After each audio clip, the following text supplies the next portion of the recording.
వారి పేరెంట్స్ అభ్యర్థులందరూ ఉండాలి అంటే మరి గత 10 ఏళ్లుగా కళ్లకు కాయలు కాసేటట్టుగా ఎదురు చూసినటువంటి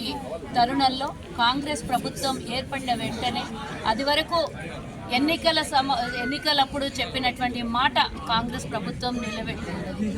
గ్రూప్ 1 ఎగ్జామ్స్ కండక్ట్ చేస్తాము, తప్పకుండా న్యాయం చేస్తాము, మా ప్రభుత్వం ఏర్పడిన తర్వాత 2 లక్షల ఉద్యోగాలను ఇస్తాము అని కూడా చెప్పడం జరిగింది. 1 లక్ష ఉద్యోగాలు ఖాళీగా ఉన్న గత ప్రభుత్వం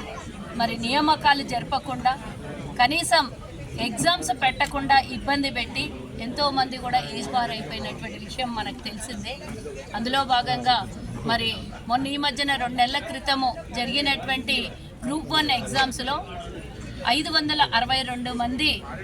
మరి ఆఫీసర్లుగా సెలెక్ట్ అయ్యి వివిధ హోదాలలో ఇప్పుడు 2 నెలల నుంచి వాళ్ళు ట్రైనింగే అనుకోండి, లేకపోతే పోస్టులలో భర్తీ అయిపోయి వాళ్ళ విధిలో పాల్గొంటున్నటువంటి మరి 562 మందిలో భాగంగా ఆర్యవైశ్యులకు సంబంధించి 15 మంది మరి ఈరోజు గ్రూప్ 1 ఆఫీసర్లుగా సెలెక్ట్ కావడం నిజంగానే 12 ఏళ్ల తర్వాత కళ నెరవేరడం. అందులో 15 మంది కూడా ఆర్యవైశ్యులకు భాగస్వామ్యం కలగడము, వాళ్ళు కన్నటువంటి కళలు వాళ్ళ తల్లిదండ్రి ఎంతో శ్రమతో పిల్లల్ని చదివించి కష్టపడి ఈ స్థాయికి తీసుకొని వచ్చిన తర్వాత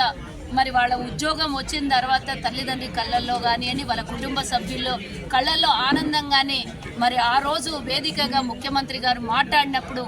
ఏ రోజు కూడా నేను ఇంత టెన్షన్ తీసుకోలేదు, నా ఎన్నికల రోజు కూడా ఇంత నేను టెన్షన్ తీసుకోలేదు, గ్రూప్ 1 ఆఫీసర్ల నియామకాని కోసం నేను పడ్డటువంటి టెన్షను అన్నప్పుడు అందరి కళ్ళల్లో మరి